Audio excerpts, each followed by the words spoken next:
พุทโธเสโธติโลกัสมิงสปะสัตตา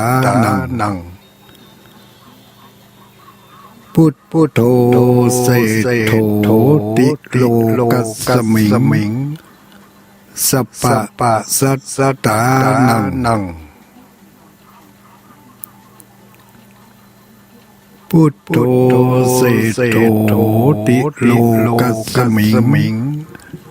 สปะสัตตานังขอความนอบน้อมแด่องค์สมเด็จพระสัมมาสัมพุทธเจ้าขอน้อมอภิวาทแด่พระสัทธรรมเจ้าขอน้อมนมัสการพระอริยสงฆ์เจ้า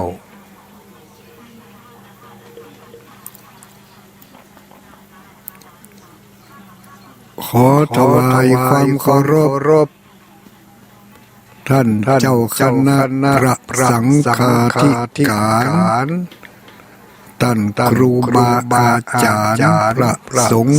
องค์สังฆเจ้าทุปีทุหน้าทุลุงทุอุ้ยทั้งหลายที่เปิดเครื่องรับฟังอยู่ในเวลานี้เจริญสุขเจริญพรสวัสดียามค่ำคืนป่าอุ้ยแม่อุ้ยคนหนุ่มคนกำคนเฒ่าคนแก่ทุกคนทุกท่านทุกผู้ทุกคนเนอ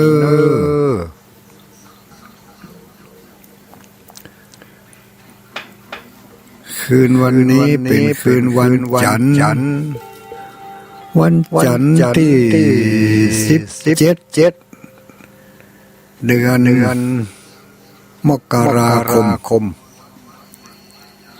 พุทธศักราช2565สำหรับเดือนดังเมืองเฮาก็ว่าเดือน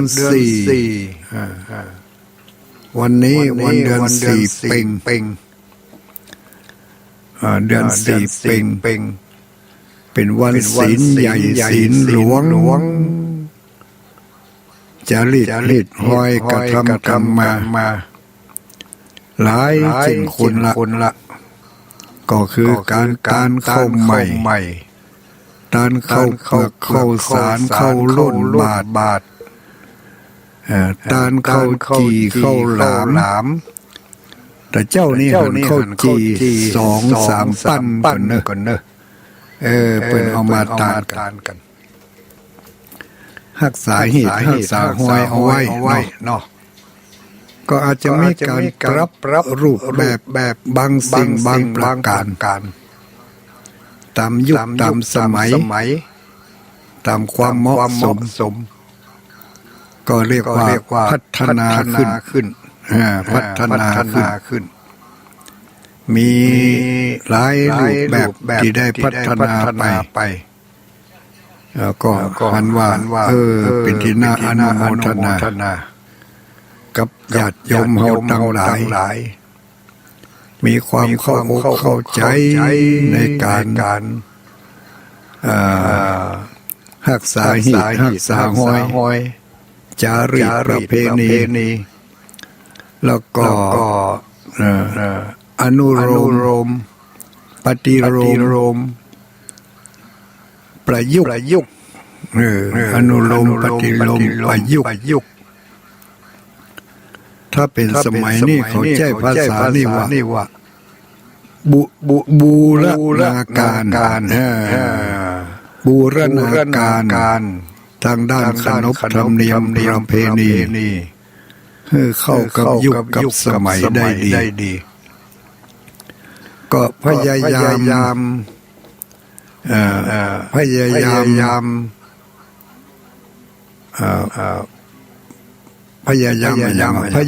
บูรณาการแต่จะไปให้มันตะเลิดเปิดเปิงออกไปทางนอกจนเกินไป จนกระทั่งว่าเนื้อหาสาระของวัฒนธรรมประเพณีสูญหายไปเลยนะเหลือกับของใหม่เข้ามาอย่างอีมันก็บาจัดบูรณาการหรือบาได้จัดว่าประยุกต์เนาะเป็นการลบล้างไปเลยเป็นการลบล้างหรือบางทีก็สร้างประเพณีใหม่ขึ้นมาสร้างประเพณีใหม่ขึ้นมามันจะต้องเป็นไปอย่างญาติโยมทั้งหลายเพราะว่าทุกสิ่งทุกอย่างมันเป็นไปตามวิถีของมันเนาะแต่ก่อนนี่อย่างการทำให้ทำนานี่แต่ก่อนนี่จะลงนาไปจะลงนาไปปลูกข้าวปลูกกล้านี่ก็ต้องเริ่มเอางัวเอาควายออกไปกลางกลางนาแปลงห้างแปลงหยังไปนอนห้างนอนบุลุลูกเจ้ามาก็เอาควายเอางัวเอาควายไปไถนาเฮ้ยขวาเนี่ยบนกลางบนเสร็จแล้วก็ต้องมาปิกมาบ้านจากนั้นก็ไปพอไปก้อยไปใจเป็นเตื่อเรื่องปุ๋ยนี่ไม่ต้องถามบ่มีใส่กันนะอย่างเก่งก็เอาขี้งัวขี้ควายไปไว้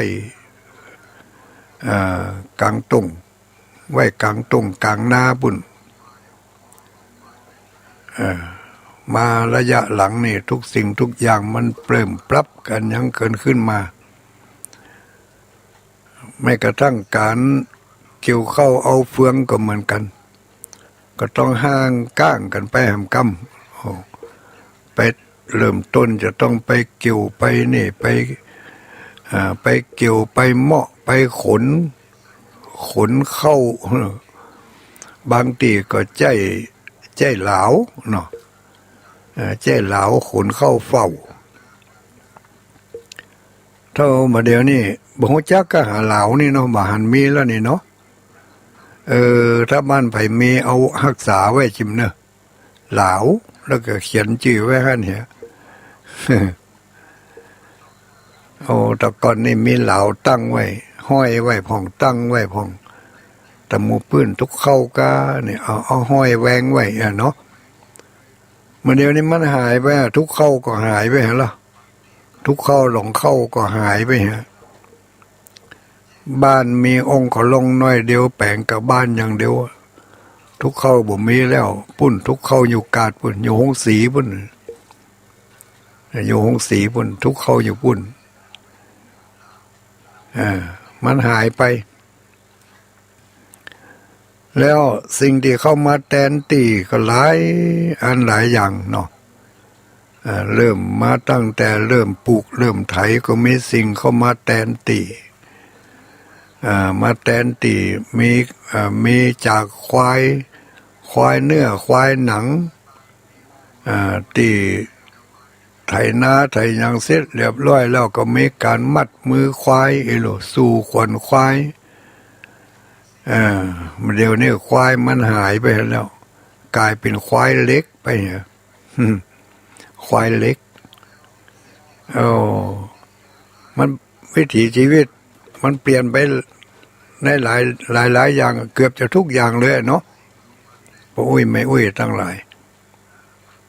มีกับผืนนากับคันนาก็ยังเปลี่ยนไปเลยเดี๋ยวนี้ปากันรถคันนาไปกระจัดนักแล้วนี่บ่ฮู้ว่าจะคืดก็บ่คืดรถคันนากาตาจังเนี่ยเนาะแต่คันนาตัวเก่านี่มันเป็นยังก้าแต่ก่อนนี่คันนานี่แบ่งนาเป็นให้มีคันนาลั่นปั๊บก็มีเนาะคันนาบางทีก็คันนาโก้งคันนากดคันนาสื่อก็มี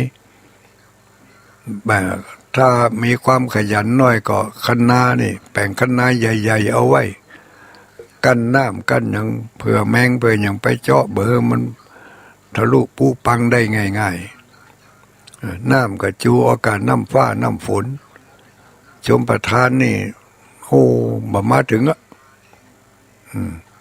มีน้ำแม่น้ำเหมืองนี่ก็ยังแคว้นหน่อยมาถึงในยุคนี้สมัยนี้จากควายเนื้อควายหนังก็เกะก้าวกลายเป็นควายเล็กไปเนี่ย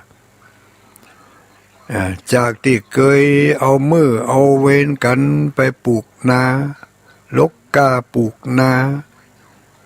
จำกาลกกาปลูกนาอยู่ด้วยกันเป็นหมู่โหกันตึ้งกลางตรงนั่นโอ้หายไปเห็นแล้วมือบ่มีแล้วถัดมาก็มาจ้างกันจ้างเหมากันถ้าจ้างเหมามีผู้รับเหมาเป็นทีมเป็นคณะถ้าคนรับเหมาเนี่ยถ้าเรามันนึงไปแต่เมื่อเจ้าของบ้านบ่ลุกบ่ตื่นป่ะเนาะไปห้องเอาแต่ถ้าเวลาไปเอามือไปซ้ายมือเนี่ยพะต้อกินข้าวแล้วก็อืดอาดกว่าจะออกบ้านได้9 โมง 10 โมงวันนี้ก่อนตะวันบ่ายไปสักน้อยเนี่ยเริ่มถามหาแล้วลูกเหลวหาเจ้าของนาแล้วเจ็บหลังเจ็บเอวนี่ก็ว่ากันไปนะเมื่อตอนเอาเข้าเอาอย่างไปเลี้ยงกันแกงผักกาดพ่องแกงหน่อส้มพ่องนี่แกงบะฟักมันนึกถึงแล้วก็ม่วนไปอย่างเนาะในยุคนั้นสมัยนั้นมาบัดเดี๋ยวนี้มือเว้นหายไปเป็นรายจ้างเหมามาเดี๋ยวนี้หมู่รับเหมาจ้างเหมานี่ก็เริ่มจะหายไปแล้วเนี่ยเหลือบักกี่กลุ่มละเหลือบักกี่กลุ่มละ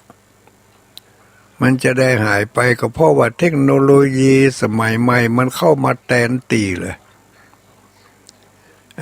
จะปลูกนานี่มาเดี๋ยวนี้เอาไปเอามาเจ้าของนานี่บ่หวานก้าแล้วลูกบ่หวานก้าละจะปลูกเข้ามาหยังสั่งบริษัทสั่งคนที่เปิ่นมีรถเนาะรถรับจ้างปลูกนามันถึงเพาะอันอย่างเฮือเสร็จเรียบร้อยบรรจุใส่ในรถไปปลูกเฮือเลยจูตีใจเครื่องทุนแรงเข้าไปจากปลูกนา2-3 วันก็กลายเป็นวันเดียว2 วัน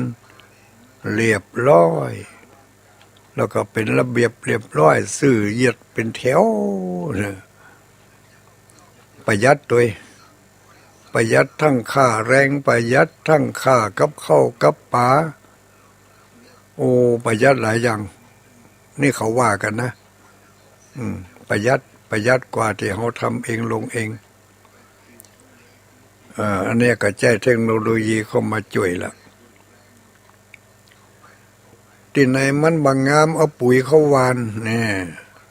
ปุ๋ยหวานเข้าไปแหมสักวังมันถึงจะขึ้นมาแล้วเนี่ยเมื่อขึ้นมาก็ดูแลใจใส่เปิดน้ำเข้าไขน้ำออกพอมันจากข้าวที่เคยปลูกหลายเดือนก็กลายเป็นข้าวที่ใช้เวลาบ่กี่เดือน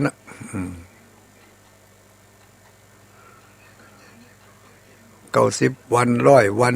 120 วันเก็บกันไปเลยเวลาเก็บเกี่ยวก็เหมือนกันเนาะจากไปเอามืออยู่กันกลางตรงกลางหน้าเป็นหมู่นั่นโหหิ้วนั่นหายแซบแล้วนี่ใจเครื่องทุนแรงเข้าไปเอารถไปเกี่ยวใจรถเกี่ยวสุกผอมสุกหลายก็เกี่ยวกันไปก็เอาไปเอามา เกี่ยวเสร็จเรียบร้อยแล้วแทนที่จะเอาไปบ้านไปจองเอาไปปุ้นใส่กระสอบจังนับเอาสตางค์เห็นแล้วฮั่นแล้วนี่จะมีอยู่พ่องเข้าเอาไว้กินก็มีบางผู้บางคนเอาเข้าไว้กินบางผู้บางคนนี่เมียเสี่ยงมัดกลางตรงนั่นนะถ้าจะกินข้าวก็ไปซื้อเอาซื้อดีกว่าตุลุงข้าวก็งามหอมก็หอมเม็ดก็ดีนี่ข้าวที่เกี่ยวรสนี่นะตุลุงมันจะได้กินว่าจะนั่นมันจะได้มันเป็นฮัดตุลุงมันเป็นฮัดอยู่อะก็ในยุคนั้นสมัยนั้นเป็นอย่างอันมาในยุคนี้สมัยนี้เข้าตรงตัวเองบ่กินไปกินข้าวตรงคนอื่นนี่มันก็ไปแบบหนึ่งเนาะอันนี้ก็ตามยุคตามสมัยอ่ะมันเป็นไปของมันอย่างนี้มันเป็นไปของมันทุกสิ่งทุกอย่างวิถีชีวิตมันเปลี่ยนไปถนนหนทางก็เปลี่ยนไปจากที่เคยเป็นถนนมีล่อลากเข้าล่อลากเข้าแต่ก่อนนี่ถ้าไผมีเข้านักนี่นะล่อไปลากเอามือพองอย่างพองบางคนนี่เป็น5 กัน10 กันล่อบนบางกันบางบ้านนี่จะเป็น20 กันล่อบนด้วยกันเป็นแถวดังลุละเข้าบ้านเข้าจองไปอันนี้ก็มาเดี๋ยวนี้มันเปลี่ยนไปทุกอย่างเปลี่ยนไปแล้วแต่ก็ถึงจะเปลี่ยนไปขนาดไหนสิ่งที่ต้องการก็คือผลผลิตนั่นเองก็ยังเอาอยู่ถึงแม้ว่าจะเอามาแล้วแต่ว่าบ่ได้เอามาเนี่ยบ่ได้เอามากิน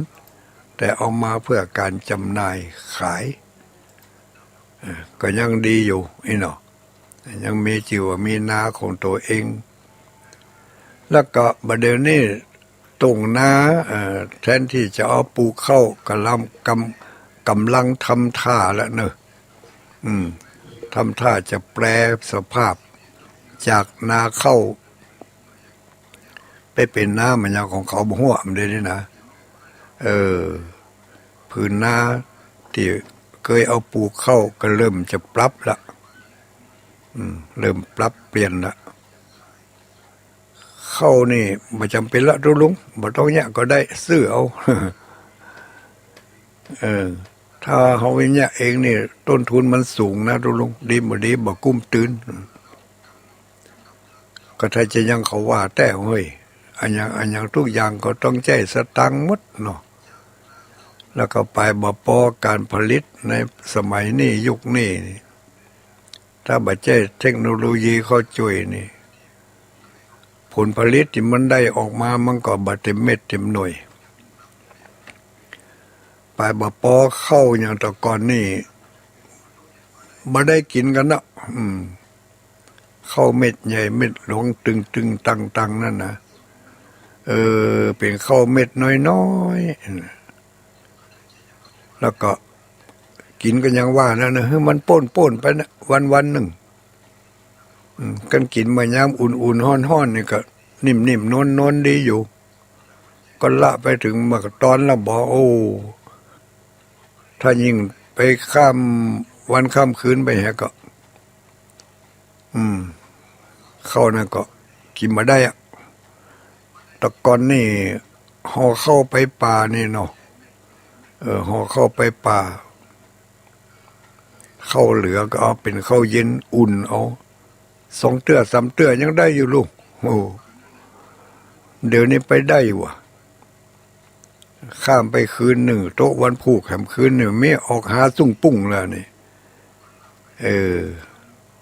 กินก็บ่ได้ละอ ออกหาไปให้แล้ว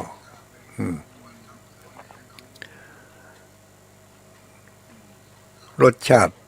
ของข้าวบะเดียวกับข้าวตะกอนก็แตกต่างกันรสชาติก็เปลี่ยนไปเพราะว่าข้าวปัจจุบันนี่มันเป็นเรียกว่าข้าวมันอย่างเนาะข้าวตัดต่อพันธุ์เนี่ยเนาะตัดต่อพันธุ์ปลายบะปอนี่มีการผูกขาดด้วยบางทีมีการผูกขาดถ้าจะปลูกข้าวต้องเอาข้าวพันธุ์นี่ข้าวพันธุ์นี่ต้องไปซื้อที่นั่นนี่นะแต่เนี่ยปีหน้าจะเอาเจี้ยมันไว้นะโอ้มาได้กินเนาะจะเอามาแปลงเจี้ยก็มาได้คนตะกอนเนี่ยเป็นเก็บไว้หรอเขาอันใดเม็ดใหญ่เม็ดโตเม็ดตึงเม็ดดีเก็บไว้มัดเป็นจุกไว้บนของเขาบนถ้ามันถึงเวลาเดือนจีปีใหม่มาก็สักวางก็เอาเข้าลงแจ่แล้วนะเอาพันเอาปีนี้ไปต่อปีหน้าได้พืชพันธุ์เม็ดพันธุ์ของตัวเองเมื่อเดี๋ยวนี้มันอย่างอันละพืชทุกชนิดโดนผูกขาดไว้หมดต้องเอาของหมอนั่นต้องซื้อของหมอนี่ต้องยี่ห้อนั่นต้องกาอันนี้อีกก่อนเอามาเป็นผลผลิตของตัวเองจะไปต่อยอดต่อพันธุ์เอาหันก็ไม่ได้วางก่อนได้ยินข่าวแว่วๆมาหันกำว่าจะมีการผูกขาดการไผจะไปเอาอย่างถ้าจะเอาผลผลิตของตัวเองเนี่ยไปเก็บเป็นพันเอาไปขยายเอาคนเดียวก็ไม่ได้ต้องไปซื้อเอาของเขาเนี่ยแต่บ่ฮู้ว่าบัดเดี๋ยวนี้เป็นจะได้บ่ได้ติดตามข่าวผ่านบ่ฮู้เด้อมาบัดเดี๋ยวนี้พอที่จะอนุมานได้ว่ามันวิถีมันเปลี่ยนบ่ใช่เปลี่ยนการทำอาชีพอย่างเดียวแม้กระทั่งถนนหนทางก็เปลี่ยนวิถีชีวิตไปถนนหนทางที่แปลงใหม่เนี่ยมีเอ็นกลางเหี้ยเนาะมีเอ็นกลางรถข้ามไปข้ามมาก็บ่ได้คนนี่จะย่างไปข้ามมาก็ต้องเสาะหาตีก่อนกว่าจะเอารถข้ามได้นี่ข้ามถนนได้นี่จากฝั่งเพ่ไปฝั่งปุ้นนี่ปุ้นต้องวิ่งรถไปแต่มันจะเป็นกิโล2 กิโลปุ้นกว่าจะไปกลับรถกลับอย่างได้วิถีชีวิตที่ว่าจะเป็นเย็นอุ่นบ้านเหนือบ้านใต้ขอรถไปส่งก็มาเอาไปกันง่ายๆสะดวกสบายนี่มันอย่างอันสักกรรมอย่าให้เปลี่ยนไปทุกสิ่งทุกอย่างมันเปลี่ยนไปขนบธรรมเนียมประเพณีจารีตเหตุห้อยต่างๆก็เปลี่ยนปรับเปลี่ยนไปตามรูปแบบของวิถีชีวิตอย่างมาตานขันเข้านี่แต่ก่อนนี่มันมีเวลาลูกตานขันเข้าแม่อุ้ยหาบสแลกหาเปียดหาบซ่ามาวันนี้จะไปตานขันเข้าสัก5 ขันก่อนตานให้หมอนั่นไม่อุ้ยหาเปียดกับข้าวกับป่าลูกบ้านมาถึงวัดก็อันพระน้อยขอถาด5 ใบเหรอ ขอถาด5 ใบเอาถ้วยน้อยมาทำเอาถ้วยน้อยมา10 ใบเนอะเอาถ้วยใหญ่มา3 ใบเนอะอย่างประมาณนี้นะเสร็จเรียบร้อยแล้วก็เอาถาดมาตั้ง2 หน้าหัน เอาถ้วยก็ใส่ถาดตักแกงก็ใส่แกงฮังเลแกงจิ้นแกงยำหูมันแกงอ่อมพ่องจิ้นหลับพ่องเนี่ยบางทีก็แกงแค่พ่องแกงผักกาดพ่องตักใส่ถ้วยมันนึ่งถาดมีถ้วยแกงนึ่งถ้วยมีถ้วยข้าวมีถ้วยของหวานแต่ก่อนนี้ของหวานเพราะใครมีถ้วยข้าวถ้วยแกงเนี่ยมีข้าวตอกดอกไม้ฮะเข้าเปิ่นก็มันจะใส่ถุงนะเพื่อเอาใส่ถ้วยนั่นน่ะใส่จานเสร็จเรียบร้อยแล้วโยกไปตานตุเจ้าพระเนนอันนี้แม่อุ้ยเนอตานไปหืมป้ออุ้ยโอ้พระน้อยปั่นปอนเสร็จเรียบร้อยแล้วแม่อุ้ยด่าทำขันอันนี้ตานไปหาไอ้คำตานไปหาบักคำมันตายไปพระน้อยปั่นปอนตานไปหานายคำก็ขอให้ได้กินได้บริโภคพ้นที่ยากภาคที่ทุกข์อายุวันโนสุขังพลัง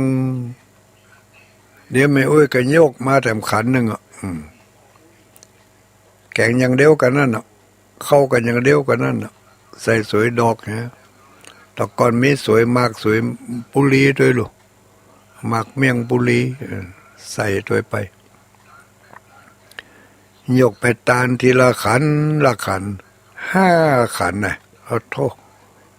5 ขันตานไปหาคุณ5 คนตานคนละขันเอาเปาะกันบ่ย้อมเปาะกันแยกกันแยกกันตานไปหาหมอนั่นตานไปหาหมอนี่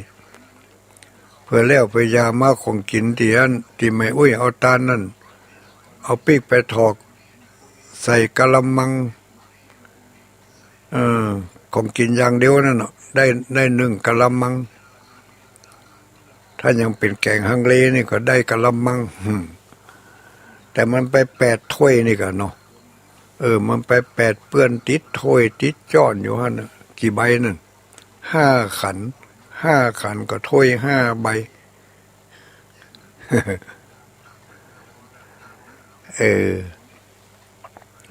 เป็นอย่างนั้นแท้ๆนะแล้วก็มาถึงปัจจุบันนี้วิถีมันเปลี่ยนพ่ออุ้ยแม่อุ้ยก็ได้รับข่าวสารจากการประชาสัมพันธ์บอกกล่าวทางพระสงฆ์องค์สังฆเจ้าเขาก็ช่วยกันชี้แจงนำเสนอว่าอุ้ยเฮ้ยตานขันเข้านี่บ่ท่องถึงกับมาแบ่ง5 ขัน5 เตื่อมันก็ปอนอันเดียวกันนั่นนะอุ้ยเอามารวมกันท่าน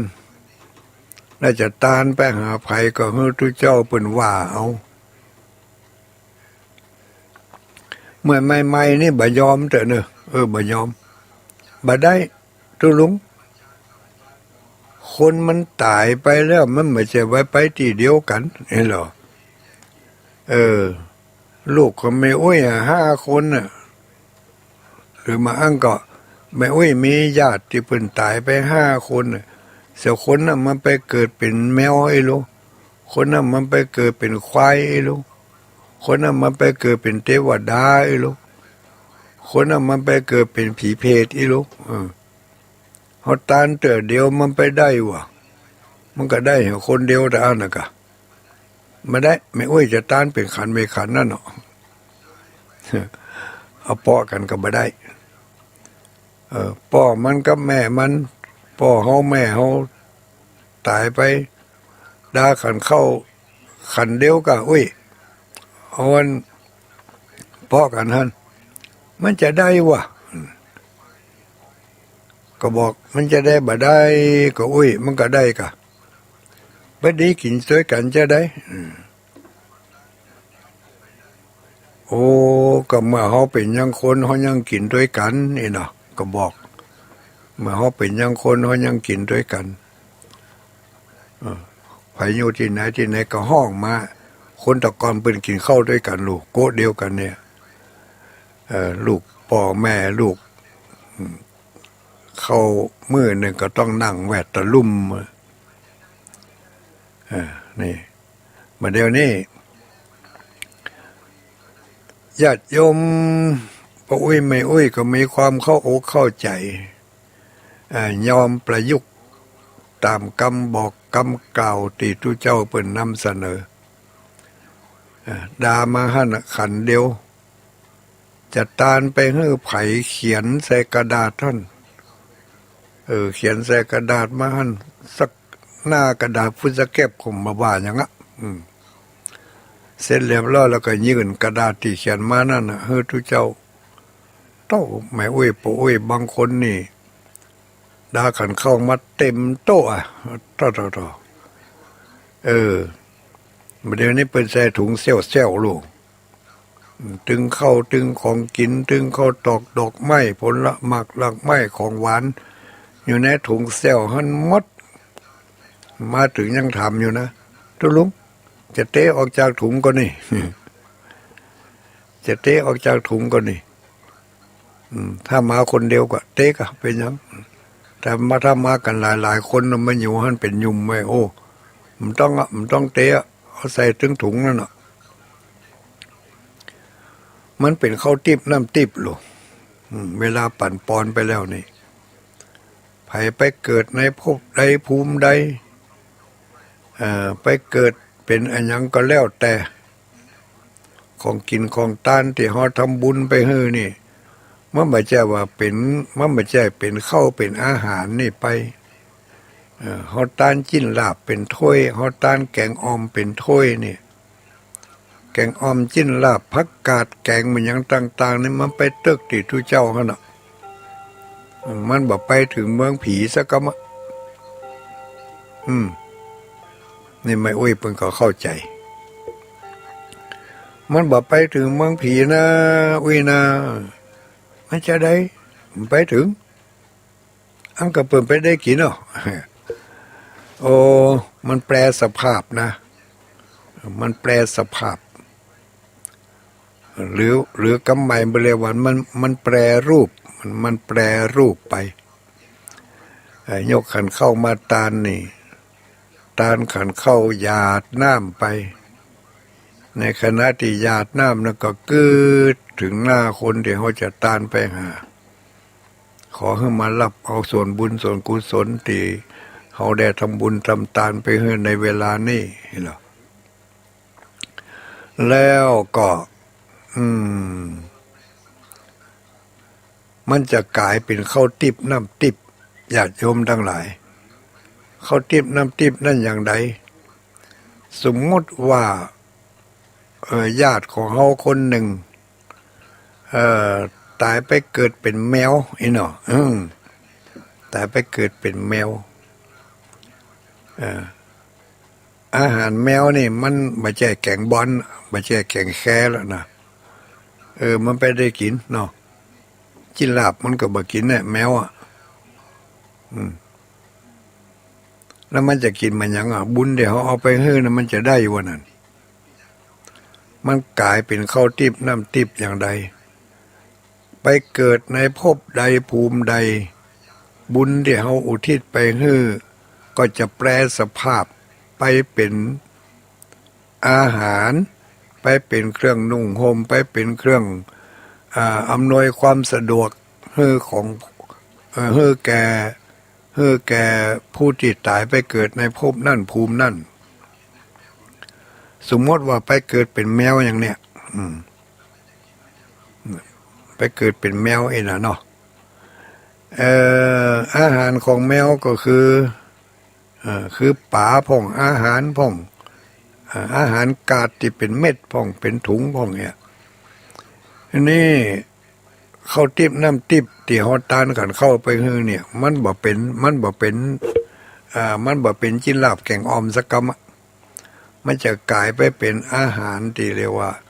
อันโอชะอันถูกอกถูกใจแมวตัวนั้น จะเป็นอาหารที่เปิ้นซื้อลูกกาดมาฮือกากินอร่อยเป็นป๋านะที่ผ่านมานะอาจจะมาได้กินป๋าแต่พอดีว่าวันนั้นเจ้าของมันใจดี เจ้าของมันใจดีได้กินป๋าก็ยุดป๋าไว้เฮ้อหรือบางอันก็ไปซื้อป๋ามา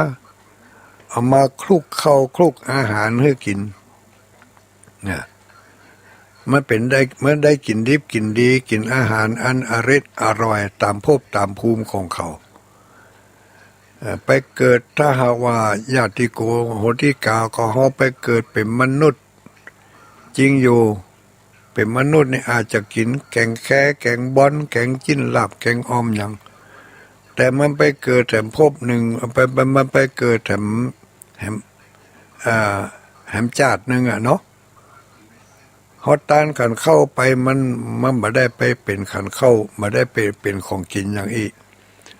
มันไปเป็นของกินติบเข้าติบน้ำติบก็คือเครื่องอำนวยความสะดวกได้กินอาหารอันอร่อยได้วันนี้เนี่ยโอ้รู้สึกว่าอิ่มเนี่ยบักอยากกินยังกินข้าวก็บ่อยากวันพระวันศีลนี่บักอยากกินข้าวกินน้ำยังนั่นน่ะมันอิ่มทิพย์ อิ่มทิพย์พอเกิดไม่เกิดต้านขันเข้าฮือพ่องกาหรือว่าญาติพี่น้องก็ฮอต้านขันเข้าฮือพ่องกาอย่างเนาะมันก็ได้เป็นของทิพย์ไปทำให้แปรสภาพจากอาหารที่ฮอต้านขันเข้าก็กลายเป็นพลังแห่งบุญพลังของบุญที่ไปจุจอดหอดถึงยังคนที่เขาต้องการจะเอาอุทิศบุญไปให้ในตำราเป็นว่ามีสัตว์อยู่ประเภทเดียวที่ว่าจะได้ของกินของทานได้รับของกินของทานที่เขาทานไปให้นั่นเองนะคือปรัตถตูปชีวเปรตเนี่ยอันนี้เปรตประเภทนี้รอรับของกินของทานจากญาติโยมทั้งหลายแต่จะเป็นของกินของทานประเภทใดนั่นนี่โอ้ตุลุงก็บ่อาจจะยังหู้ได้เนอะแต่เข้าใจเอาคนเดียวว่าเขาจะทานขันเข้าขันน้ำเขาจะทำบุญอุทิศไปให้คนที่เขาล่วงลับดับขันไปแล้วนั่นถึงแม้ว่าบ่ได้ไปเกิดในปรัตถตูปชีวเปรต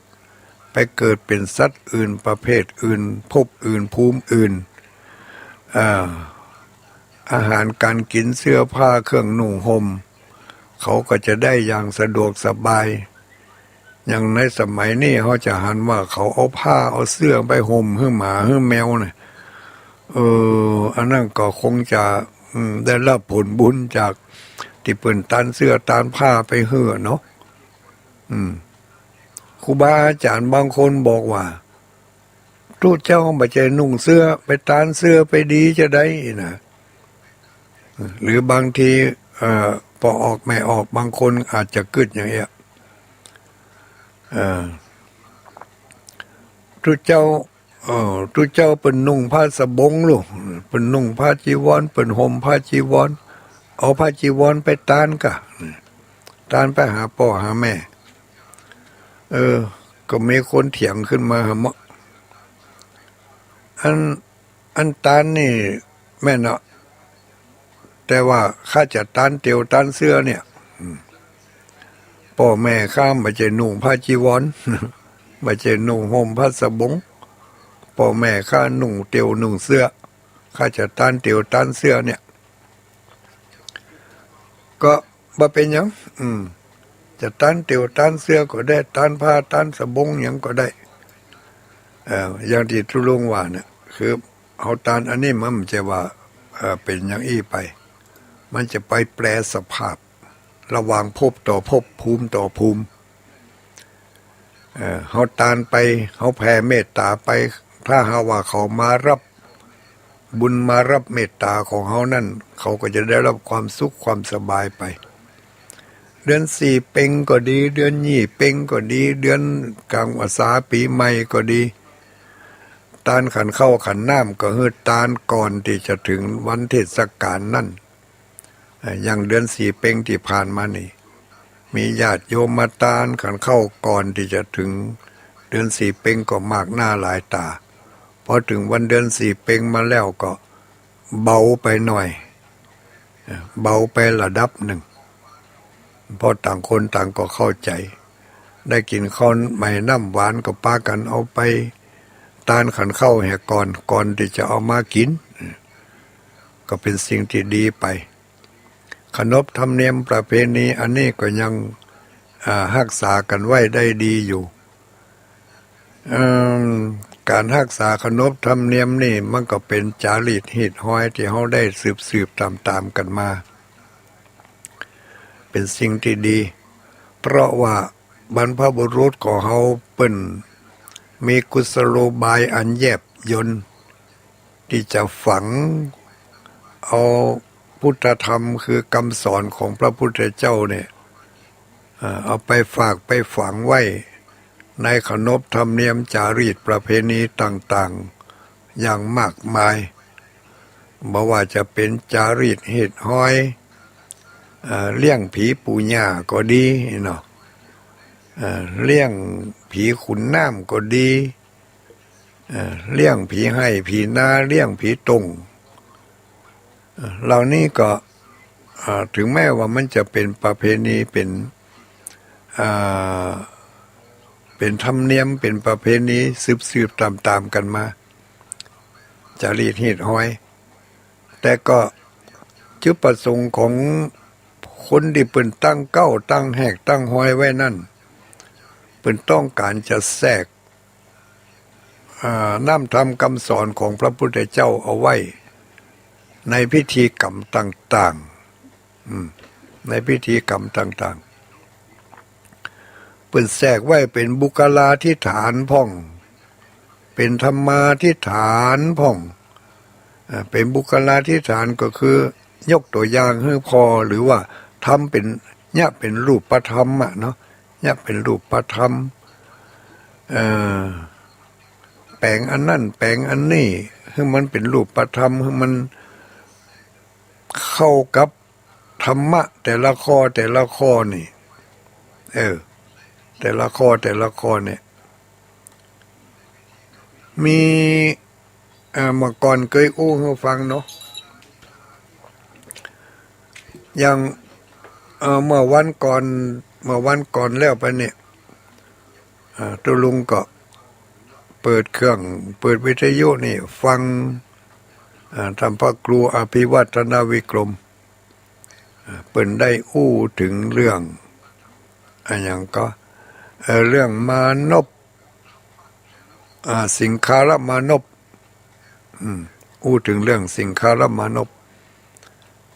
ได้ไปกราบไหว้ทิศตามที่คำสั่งของป่อเปิ้น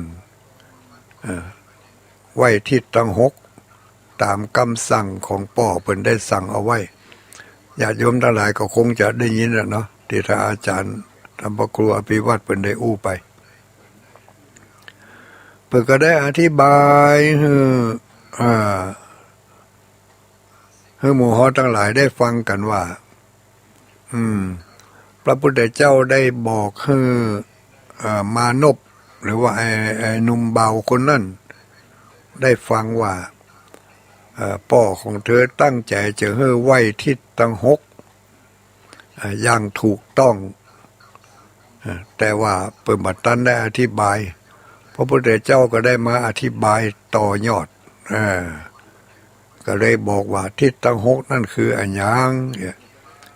ทิศเบื้องหน้าบุรพาทิศเบื้องหน้าหมายถึงบิดามารดาเนาะทิศเบื้องขวาหมายถึงอันยังทิศเบื้องหลังหมายถึงอันยังทิศเบื้องซ้ายหมายถึงอันยังทิศเบื้องบนหมายถึงอันยังทิศเบื้องล่างหมายถึงอันยังอันนี้ตุลุงจะบ่ไ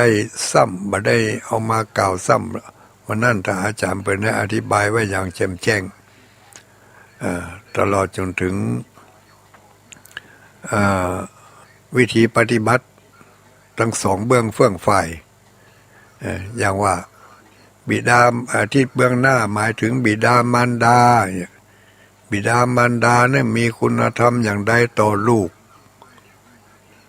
ลูกเมื่อหู้ว่าพ่อแม่มีคุณเนี่ยจะตอบบุญคุณของพ่อแม่อย่างใด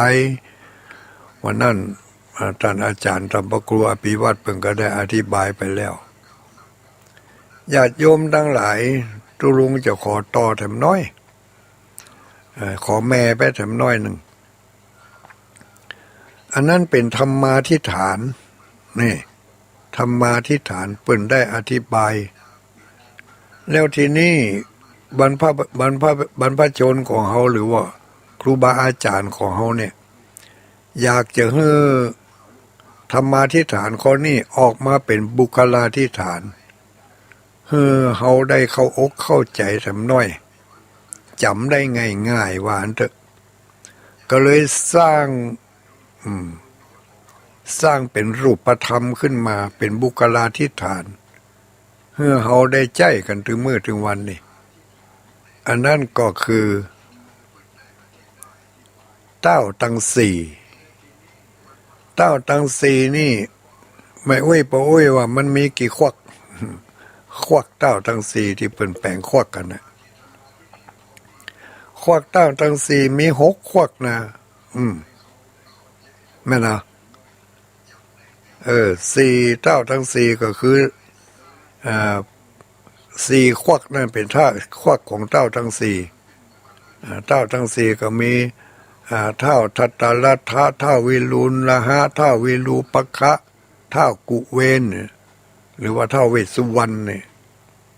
แล้วก็ที่อันตั้งกลางนั่นที่ตั้งบนอยู่ตั้งกลางนั่นแถมควักหนึ่งควักนั่นเอาเป็นการปูจาพญาอินทร์พญาอินทร์นี่เป็นหัวหน้าของเต้าทั้งสี่แห่งกรรมนี่แล้วตั้งบนมี5เนาะแล้วตั้งลุ่มมีแถมควักหนึ่ง มีแห่งควักหนึ่งควักอยู่ติดตีนเสาเต้าทั้งสี่นั่นเนี่ยอันนั้นแปลว่าเอาไว้แม่ธรณีนี่คือความหมายที่ที่เขาเข้าใจกันโดยบุคลาธิฐานครูบาอาจารย์ของเขาบรรพชนของเขาเป็นฉลาดเนี่ยอยากจะให้เขาเข้าถึงทิศทั้ง6แล้วก็อยากจะให้เขารู้ความหมายเพื่อก็เลยสร้างเป็นบุคลาธิฐานเป็นรูปธรรมขึ้นมาว่าเต้าตังสี่เวลาจะมีการมีงานก็ขึ้นเต้าตังสี่แต่เต้าตังสี่นั่นมี6 ควักก็หมายถึงทิศทั้ง6นั่นเองทอดใจความมาจากทิศ6เต้าทั้งสี่นี่นะ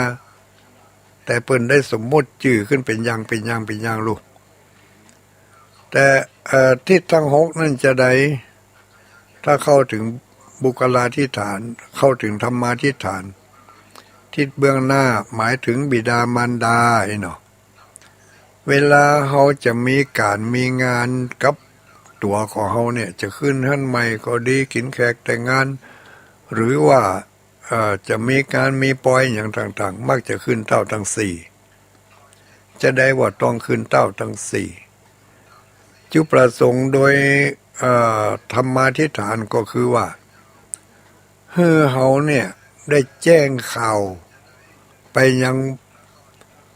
บุคคลต่างๆที่อยู่รอบตัวเขาเนี่ยตั้ง4 ตั้ง6 ทิศเนี่ยทิศเบื้องหน้าคือบิดามารดาก็แจ้งข่าวขอให้เปิ้นได้รับรู้รับทราบว่าเขาจะมีการมีงานขอปึ่งบุญญาบารมีของเปิ้นเป็นที่ปรึกษาหารือแจ้งให้บอกให้พ่อให้แม่ได้ฮู้เขาจะขึ้นหอใหม่เฮือนใหม่นี่ก็ต้องไปบอกให้พ่อให้แม่พร้อมกันนั้นก็ไปปรึกษาหารือกับครูบาอาจารย์นี่จะขึ้นหอใหม่เฮือนใหม่เมื่อใดดีวันมันยังเป็นวันดีวันเสีย อันที่ไปปรึกษาหารือกับทุเจ้านี่เพราะอะไรอย่างเพราะว่าทุเจ้าเป็นคนของสาธารณะถ้าหากว่าบ่ไปปรึกษาหารือเขาเปิ้นเฮียก่อนนี่กำหนดเอาคนเดียวนี่มันบ่ได้นะกำหนดเอาคนเดียวนี่เขาจะขึ้นใหม่วันนั้นอ่ะนะกำหนดเอาคนเดียวพิมพ์การ์ดพิมพ์อย่างไปเรียบร้อยแล้วใกล้จะขึ้นใหม่มาไปนิมนต์ทุเจ้าเลยตกลงวันที่นั่นเนอะผมจะขึ้นใหม่ขอนิมนต์ตุลุงไปให้ได้ทุเจ้าว่าเขาเนี่ยแถม3 ตนนี่นะตุลุงก็ว่าโอ้มาได้เนอะปอก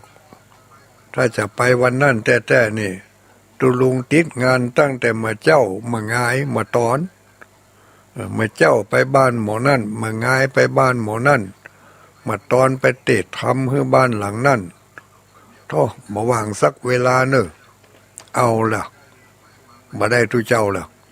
ไปหาทุเจ้าวัดเหนือก็บ่ได้ไปหาทุเจ้าวัดใต้ก็บ่มีเปิ้นบ่มีเวลาให้เฮาเพราะว่าเปิ้นนิมนต์เฮียก่อนแล้วเฮาไปนิมนต์มาลุนนี่อุปสรรคที่ว่าบ่ได้ไปปรึกษาหารือครูบาอาจารย์ที่พระสงฆ์องค์สังฆเจ้าก็ต้องไปหาเปิ้นถ้าจะมีการมีงานกำหนดวันเวลาถามเปิ้นได้วันเวลาแล้วก็ถึงจะมากำหนดงานเฮาแล้วก็มิตรสหายเพื่อนฝูงแล้วจำเป็นต้องบอกหรือไม่ทิศเบื้องซ้ายจำเป็นต้องบอกไหมก็ต้องบอกมิตรสหายเพื่อนฝูงจะกินแขกแต่งงานจะขึ้นหอใหม่ขึ้นใหม่นี่ต้องบอกให้กันได้ฮู้เพื่อมีการมีงานอันใดจะได้ช่วยเหลือเฟื้อฟ้ายกันก็จะได้บอกจะได้ช่วยกันอันนี้หมายถึงทิศที่เขาจะต้องไหวหรือเขาจะต้องแสดงความเคารพเอื้อเฟื้อทิศเบื้องหลังหมายถึงบุตรภรรยาสามีอยู่ด้วยกันจะมีการมีงานถ้าบอกกันมันไปหู้เรื่องก็ต้องบอกต้องกล่าวต้องอู้ให้กันเคารพกันเอื้อเฟื้อกันก็ในทิศเบื้องหลังเต้าทั้งสี่ทิศเบื้องหลังทิศตะวันตกเนาะแล้วก็ทิศเบื้องบนครูบาอาจารย์ทิศเบื้องบนสมณะชีพราหมณ์อันนี้ก็ต้องได้บอกได้กล่าวต้องได้แสดงความเคารพเอื้อเฟื้อจะได้เชิญเปิ่นนิมนต์เปิ่นขอเปิ่นพออาจารย์ต้องขอเปิ่นบอกไว้ก่อนขึ้นเต้าทั้งสี่ก็อย่างก็ว่ากันไปทุกเจ้าจะนิมนต์วัดไหนพ่องทางที่ดีก็ถ้าเขาบาเจาะจงนะก็ฝากไว้กับท่านเจ้าอาวาสนะตุลุงตุปีจะทำบุญมาอันเนอขอนิมนต์ทุกเจ้าให้น้อยเอาเต่าอันตนเนี่ยทุกเจ้าเป็นหู้กันลูกวันใดว่างวันใดบ่ว่างตนได้บ่ว่างก็นอกจากว่าจะเจาะจงจำเพาะเจาะจงเอาทุกเจ้าตนนั่นอันนี้ก็ต้องว่ากันไปล็อกกันไว้เนี่ยแล้วถึงเรื่องนิมนต์ทุกเจ้ามีใครฝากไว้แหมอย่างหนึ่งเวลานิมนต์ทุกเจ้านี่นะจะไปเจาะจงเอากาเจ้าอาวาสขอนิมนต์ทุกเจ้าแต้ๆเนอะเอาทุกเจ้าแต้ๆนั่นเนาะไผไปหู้ว่าทุกเจ้าแต้ทุกเจ้าแต้ๆนะมันหายากนะยากอย่างใดสุปฏิปันโนทุกเจ้าแต้ๆนั้นต้องเป็นทุกเจ้าที่มีได้เข้าถึงมรรคสี่ผลสี่ไปแล้วหมายถึงทุกเจ้าแต้ๆถึงมื้อถึงวันนี่ทุกเจ้าเฮานี่ส่วนมากแล้วเป็นทุกเจ้าสมมุติไม่ใช่ทุกเจ้าแต้สักตนอันจะมีอยู่นะที่แต้ๆนั่นน่ะคือที่เป็น สำเร็จมรรคสำเร็จผลนั่นไม่ใช่ว่ามันมีเหตุเลยแต่เขาบอกฮู้แล้วเพราะเปิ่นมาได้ประกาศเขาจะเอาด้วยเจ้าแท้ๆที่ไหนมาต้องบางทีก็บอกว่าอันเอาด้วยเจ้าตนแก่ๆน้อยเนอะอย่าตนที่เปิ่นมีอายุพรรษานักไปจำกัดอย่างอันก็บดีญาติโยมทั้งหลายนิมนต์ด้วยเจ้า5 ตนไผก็ได้อีกตนได้ก็ได้เขาต้องเปิดช่องให้มันกว้างถ้าหากว่าเขาบ่เปิดช่องกว้างเขาไปจำกัดเอาขอนิมนต์เลือกเอาด้วยเจ้าแต้ๆหน่อยมันก็กล้าเริ่มต้นกับหังตึงเจตนาใครเสียไปแล้วนี่ว่าไหนเนาะเจตนาเริ่มต้นเจตนาเริ่มจะเสียละก็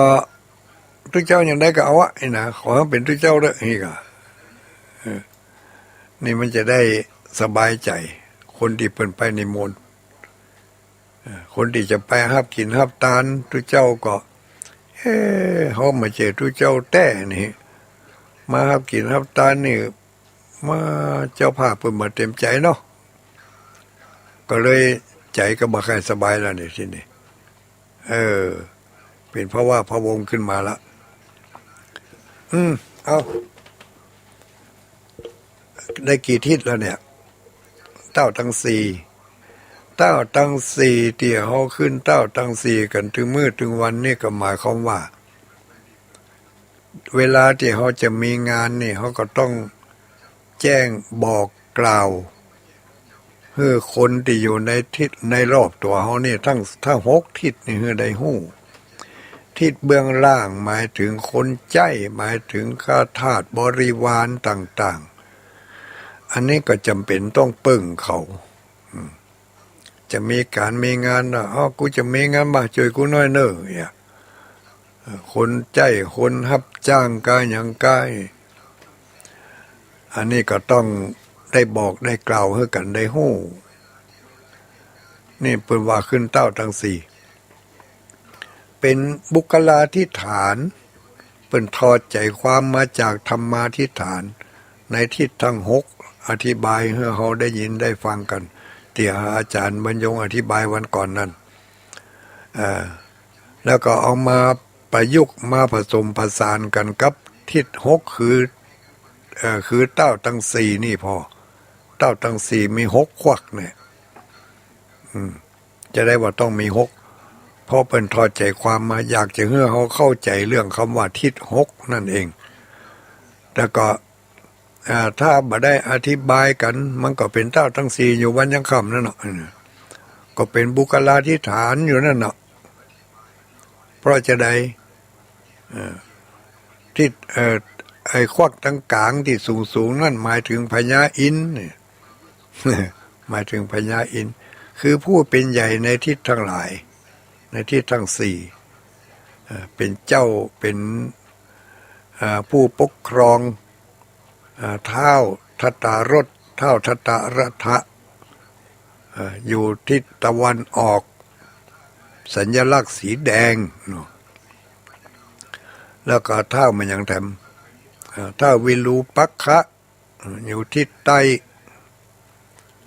สัญลักษณ์สีเหลืองแล้วก็เท้าวิรุณละหกอยู่ทางทิศตะวันตก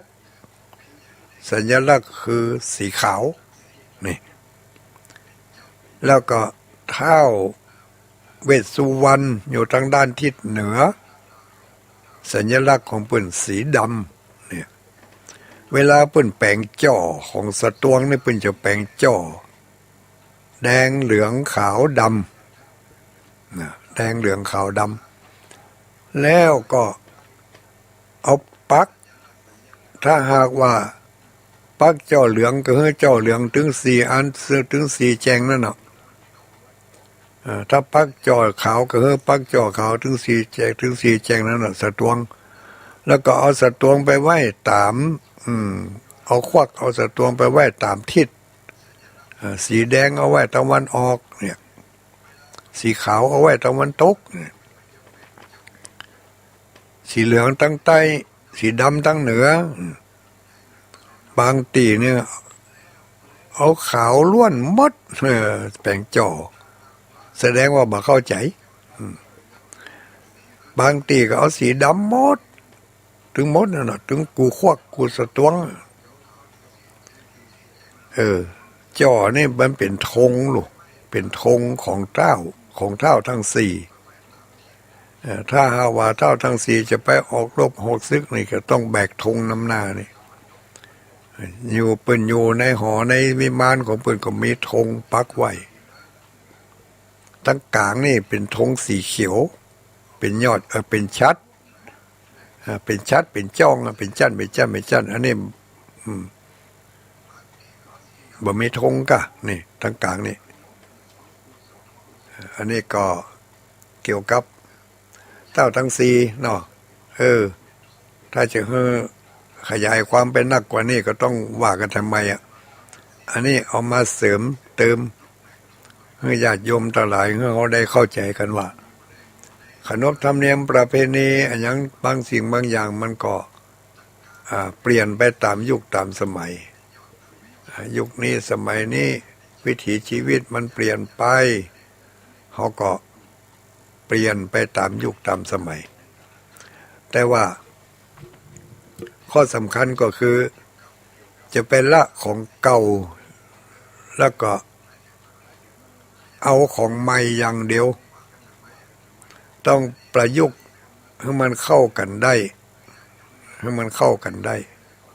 จะไปละไปขว้างจนเสียงมดเสียงซ้ำบางอย่างมันก็ยังมีดีอยู่บางอย่างเขาก็เข้าบ่ถึงเตื้อเขาหู้บ่ถึงเข้าบ่ถึงในเมื่อเขาเข้าบ่ถึงบ่ควรจะเอาขว้างถึงดุลควรจะเอามาศึกษาให้หู้ให้เข้าใจบรรพชนบรรพบุรุษของเขาเปิดมีภูมิปัญญาเลิกแลบสุขุมานยิ่งนักจารีตเหตุห้อยประเพณีหรือว่าพิธีกรรมบางอย่างเขาหันว่าบ่มีประโยชน์มันล้าสมัยนะมันคล่ำเครือดึกดำบรรพ์เนี่ยไร้สาระไผไร้สาระกันแน่บ่ฮู้เขาต้องศึกษาให้เข้าใจถ้าบ่เข้าใจก็บ่ควรจะเอาขว้างเตื้อเอาไว้หั่นก่อนก็ศึกษากันไปแต่น้อยถามท่านผู้รู้มาเดี๋ยวนี้มีผู้รู้เป็นส่วนกลางก็คือ Google ถาม Google ดูGoogle นี่มันลวกนะฮู้หมดฮู้กูสิ่งกูอย่างก็จะต้องศึกษาค้นคว้าดูว่าความสำคัญมันมีขนาดไหน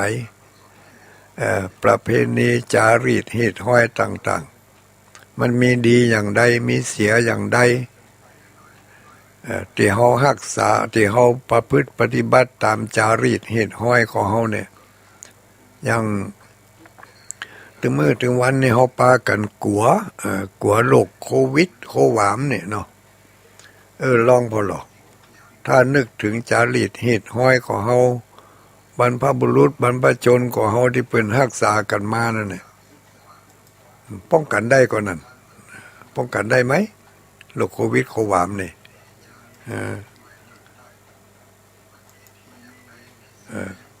จะเนี่ยอันยังจะทำอันยังจะยุบจะกรรมกันเนี่ยกลัวพิษผีมาเดี๋ยวนี้มันมีโรคผีมันล่นตัวรถเครื่องบัดตันล่นตัวรถเก่งบัดตันก็เลยบ่ได้ไปป้องกันไผสักคนปุ่นน่ะเขาอยู่ด้วยกันในตะยุ่มอยู่ในวงกินเลี้ยงกันปุ่นน่ะผีเข้าไปบ่ได้โดนแสงสีมันสะต้านนักลำไปเสียงเพลงดังนำไปผีมันหนวกหูเลยบ่เข้าไป ก็เลยสิ่งที่เขาได้รับมาก็คืออย่างเพราะเขาบอกกลัวเพราะเขาถือว่าไม่เป็นเรื่องเคราะห์เรื่องล่าสมัยแต่ถ้าเขาปฏิบัติตามนั้นโรคภัยไข้เจ็บที่มันระบาดอยู่ในเวลานี้จะบรรเทาเบาบางกว่านี้เยอะเลยก็เป็นที่น่าศึกษากันเนาะญาติโยมทั้งหลายลองเอาไปพิจารณากันดูอันใดบ่เข้าอกบ่เข้าใจก็สอบถามท่านผู้รู้ทั้งหลายผู้ที่มีประสบการณ์ผ่านโลกมาเมินมานักก็เอาฝากกันไว้คืนวันนี้เนาะสิ่งละอันพันละน้อยมาน้อยสักกรรมก็ก่อนที่จะเปิดสายนี่ก็ขอประกาศอนุโมทนาขอบคุณขอบใจกับศรัทธาญาติโยมทั้งหลายข่าวบริการเนาะข่าวบริการงานบุญแล้วก็ข่าวสำคัญเอามาแจ้งกันนะครับ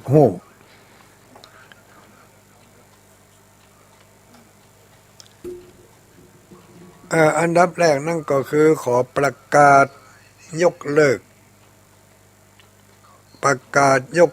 ยุติการรับเป็นเจ้าภาพเก้าอี้ที่จะเอาไปตานม่อนพระศรีสองเมืองเวลานี้เต็มแล้วก็ขอประกาศบอกว่าย่างละเนอไม่เอาแล้วเก้าอี้พอแล้วนะติดตัวละ150 บาทนะอันนี้ผู้ที่จะเอาใหม่ไม่ต้องเนอหยุดรอถ้าฟังข่าวดีในโอกาสต่อไปก็แล้วกันว่าจะมีอะไรอย่างที่จะมาแจ้งให้กันในโอกาสต่อไปตั้งหน้าแต่สำหรับวันที่14เดือนกุมภาที่เขาจะไปตานเก้าอี้กันนั่นมาเดี๋ยวนี้จำนวนที่หับมานั่นได้เกินคาดก็ขออนุโมทนาตัวเนอะที่เปิ้นฮอมมาก่อนหน้านั่นก็มีอยู่แต่ว่านี่มีคุณสุทัศน์เล็กศรีสืบพร้อมด้วยครอบครัวบริจาคมา200 บาทแล้วก็มีนางบุญเนตรพุ่มพวงพร้อมด้วยครอบครัวร่วมทำบุญสร้างพระธาตุศรีสองเมือง300 บาทแล้วก็มีทัดมาอันนี้เปิ่นบริจาคมาเมินละมันไปหลำอยู่ที่ไหนมันไปซ่อนกันอยู่ปื้นโต๊ะนี่คุณศิวพรสุภามูลพร้อมโดยครอบครัวอันนี้บริจาคโดยแม่นางแก้ว500 บาทดูและนายเสกสรรสุภามูลพร้อมด้วยครอบครัวร่วมทำบุญพระธาตุศรีสองเมือง 1,000 บาทอุทิศไปหาป่อจันหรือป่อทองสุภามูลนี่เมินแล้วนะรับมาเมินแล้วแต่ว่ามันมาสดอยู่ปื้นเอกสารที่เอาทับกันอยู่นี่กำลังมาปะตะกี้นี่นี่ก็ต้องขออภัยเนอะทัดมามีไผ่แถมมีแม่ดวงจันทร์ต้อนรับอันนี้บ้านตุ่งโป่งปุ่นนี่อันนี้แต่วันนั่นละนี่เนาะตกข้างอยู่นี่แม่ดวงจันทร์ต้อนรับอันนี้ก็บ้านตุ่งโป่งอำเภอปานจังหวัดลำปางวันนั้นไม่ได้อ่านมันข้างอยู่ปื้นนี่มาปะข้อใส่แล้วก็มีคุณป่อสนิทแม่ธิดาศรีใจนายวิวศิลป์อีกบุญอินสมอันนี้ก็เป็นเจ้าภาพเก้าอี้ วัดศรีวัดศรีสองเมืองว่าไม่ใช่วัดเนอะเป็นเจ้าภาพเก้าอี้ที่ม่อนพระศรีสองเมืองอันนี้จำนวนเงิน500 บาทนี่ก็ขออนุโมทนาเนอะได้รับแล้วเนอะได้รับแล้วซองจัดใหญ่มาเล็กมาเล่นโรงสีเข้าจิราพรอันนี้ก็รับขอปูจาเหรียญจำนวน22 เหรียญต้องเอาใหญ่เว้ยจำนวน22 เหรียญสั่งไว้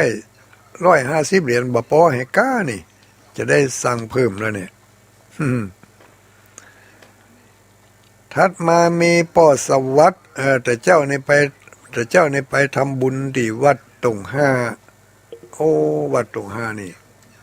ทำบุญประเพณีส่งน้ำพระธาตุแล้วก็พอดีมีการทำบุญสืบโหราจาตาทำพระครูจันทวงศ์บัณฑิตเจ้าอาวาสตัวก็ไปร่วมกันมีพระสงฆ์องค์สังฆเจ้าไปกันนักกันหลายมีการเจริญพุทธมนต์สืบโหราจาตาเทศน์น้ำเทศน์ธรรมแล้วก็มีการเลี้ยงเพลตัวอนุโมทนาคณะศรัทธาญาติโยมบ้านตรงห้าแต่เจ้านี่เลี้ยงกับข้าวแบบปื้นเมืองต้องมีหลายอย่างเว้ยแต่ละอย่างอร่อยทั้งนั้นเนอะถามที่เจ้าทั้งหลายแล้วเพิ่งเขาบอกว่าล้ำนี่นะแกงมันยังพ่องแต่เจ้านี่มีนักที่ตรงห้านี่แกงแค่ก็มีแกงหยวกก็ล้ำน้ำพริกน้ำพริกน้ำผักแกงอ่อมก็มีผักนึ่งก็มีเผื่อแกงบอนเนาะแกงบอนลำทั้งนั้นแกงบอนนี่เอาอันอย่างก็มาแขว้งขมอ้อยหน้าไอ้โลเหมาะดี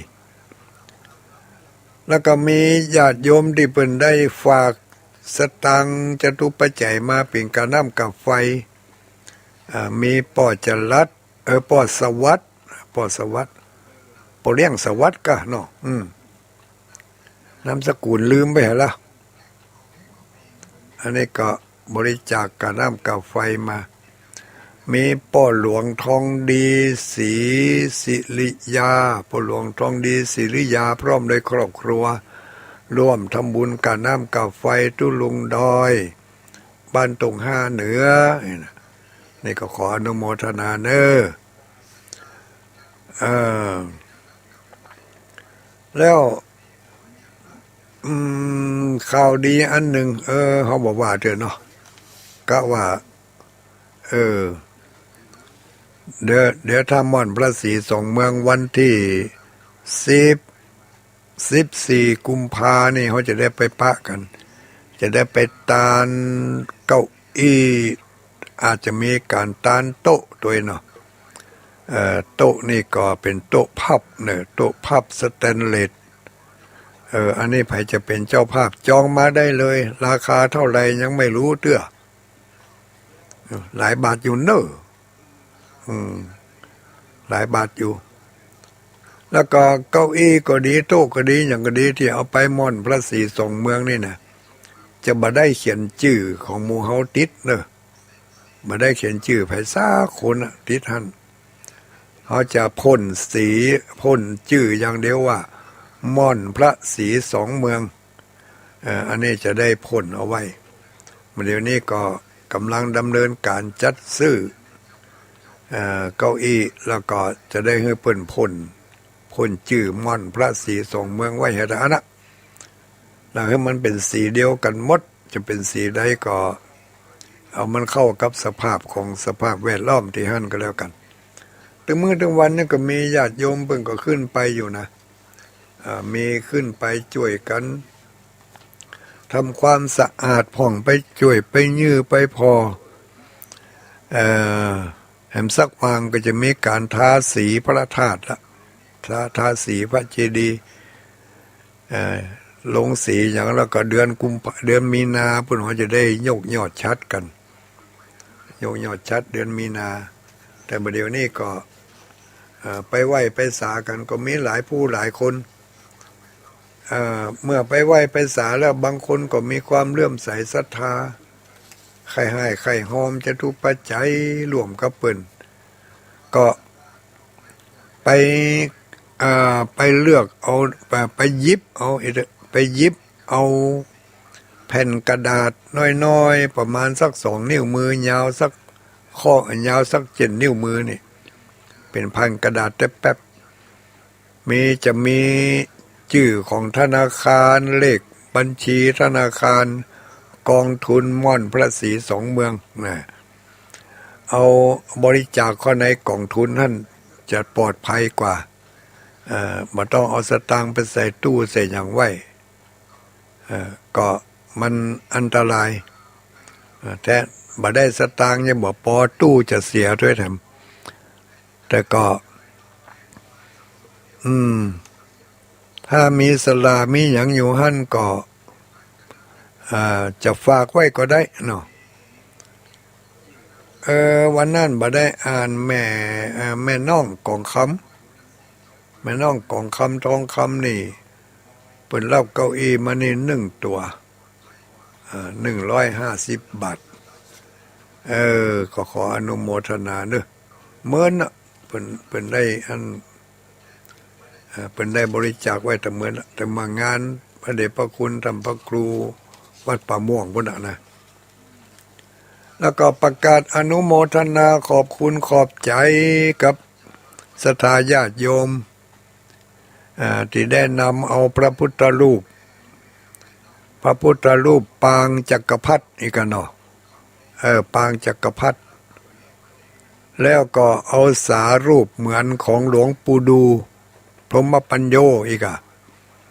เอามาถวายที่วัดม่อนจอมพอตะวานี่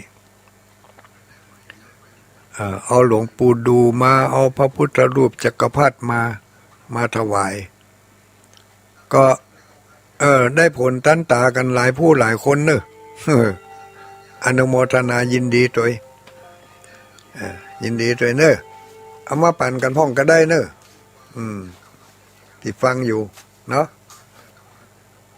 ไปมีโจกมีลาบก่อนอันนี้สำหรับ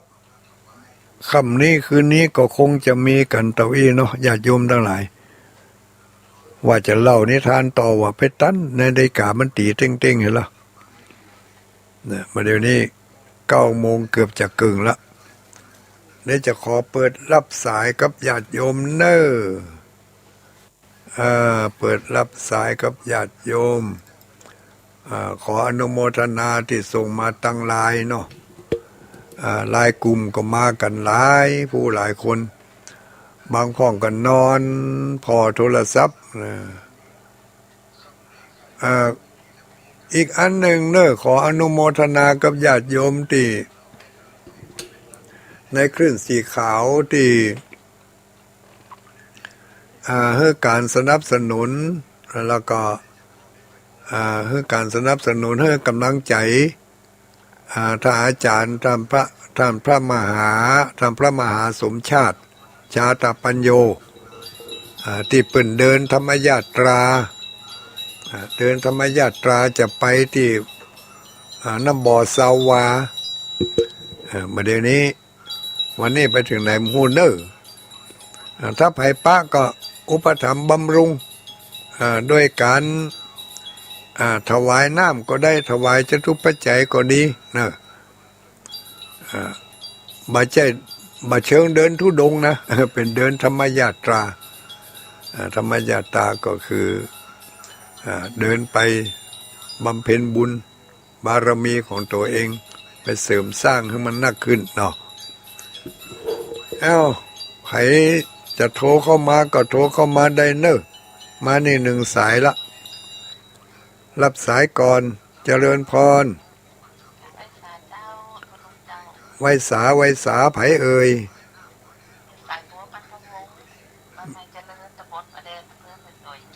อ๋อแม่สายบัวบ้านแม่สวยปลาแดดติดตุลุงวัดตานเข้าใหม่นะยกแ ม่ขอต้านปีละ2 ครั้งพอกินข้าวไม่ก่อนเนาะต้องกินก่อนพ่อแม่แท้เกิดเจ้าอ๋อที่ว่าลาวก็ยังใจกันอยู่ยังมีเหล่าใจอยู่กะเจ้าพออายุ70แล้วหาลาวอยู่นะเอามือกันอยู่เอามือกัน3-4 คนอยู่เจ้ายังมีมืออยู่เนาะมีมือมีเหลาเจ้าหาบเข้าเฝ้าอยู่เนาะเจ้ามาได้ใจโลดเตอกะใจอยู่บางทีก็ใจลดแล้วก็มันที่มันน้อยๆเขาก็เอาคนเอามือกันเนี่ยเจ้าเอาเนี่ยไว้กินเนาะเจ้าอนุโมทนาเนอสาธุสาธุแม่สายบัวในคลื่นของเขานี่มีอยู่3-4 สายบัวด้วยกันนะว่าได้ไหมโอ้ยเจริญพร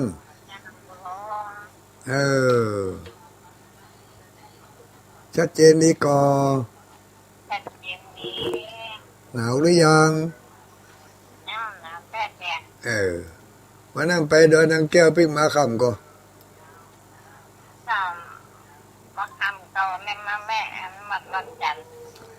อ๋อยังไปแวะโดนจันอยู่กะ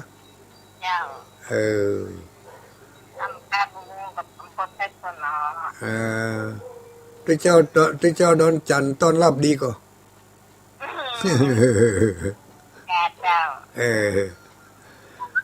อนุโมทนาเนอะไอ้แก้วเนอะ2 ต่อ 3 ต่อกันนะเนี่ยสาธุสาธุอายุวันโนสุขังพลัง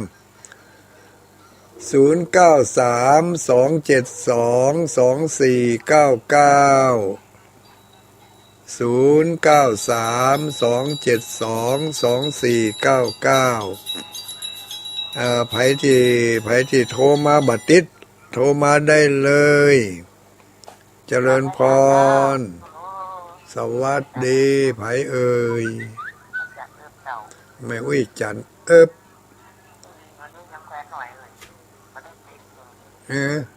โทรปุ๊บติดปั๊บเลยกะมันได้ไปยื้อวัดยื้อวาก็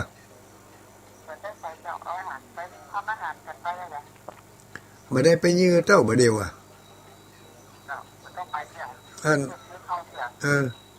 เจ้าอาวาสน้อยอกน้อยใจไปโหมเดี๋ยวเนี่ย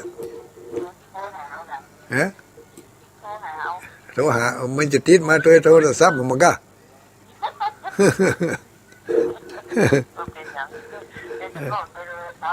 เนาะโทรไปแล้วตุลุงยังไม่ได้โทรเลยนี่เจ้าโทรละเจ้าทางก็เข้ากันไปก็ให้กำลังใจบนเนาะเจ้ากำลังใจว่ากำลังใจอยู่ที่ศรัทธาอดเอาเรื่องเลยนะเป็นยังดีกะแต่ว่ามันจืนยังได้ไปเพื่อเปิดยุ่มเดี๋ยวนี้เปิดเอาไปเพื่อหมองมาเป็นยังไงเนาะนั่นกะเปลี่ยนกันเนาะเจ้าเปลี่ยนกันอนุโมทนาเนอธรรมดาเจ้าฟังอยู่ตุลงที่ตุลงว่าถ้าอันที่ตาถังเข้าแล้วนะเวลาอันแต่ตาถังเข้ายังแหน่เนาะกับน้องหันสองคนนั่นก็คือขันเดียวกันนั่นน่ะยังตุลงว่านั่นน่ะถูกต้องละมันจะอยู่ที่เปิ้นมันจะอยู่ที่บุญที่เขาไปแต่มันป่าคนไปถามว่ากับแม่ก็แบ่งเยอะอยู่นะน้องสองคนเนี่ยเนาะนั่นก็เราก็ต้องไปปะกันเนี่ยกันอย่างนี้ก็ต้องไปปะกันดาขันเดียวนะเขาใส่จื่อนักเขาตอนนี้เปิ้นเว้นตานั่นนะเขายังบอกเอาเป็นขันเนาะพวกอาจารย์เว้นตาน่ะใจแผ่นเดียวล่ะอนุโมทนาสาธุสาธุเ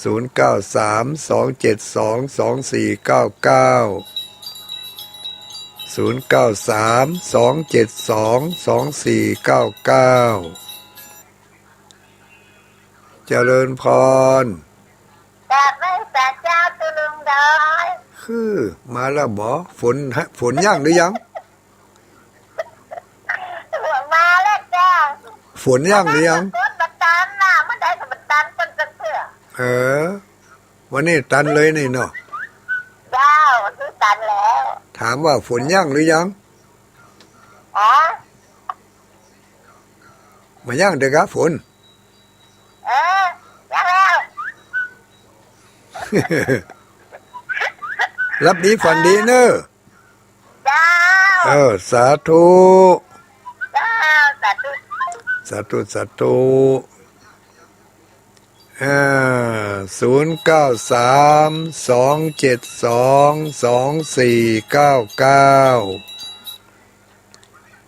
เจริญพรคือปิดวิทยุเหรอปิดวิทยุตัวถ้าบ่ปิดถ้าบ่ปิดอู้กันบ่ฮู้เรื่องน่ะดับไปเห็นแล้วคือบอกให้ปิดวิทยุก็ปิด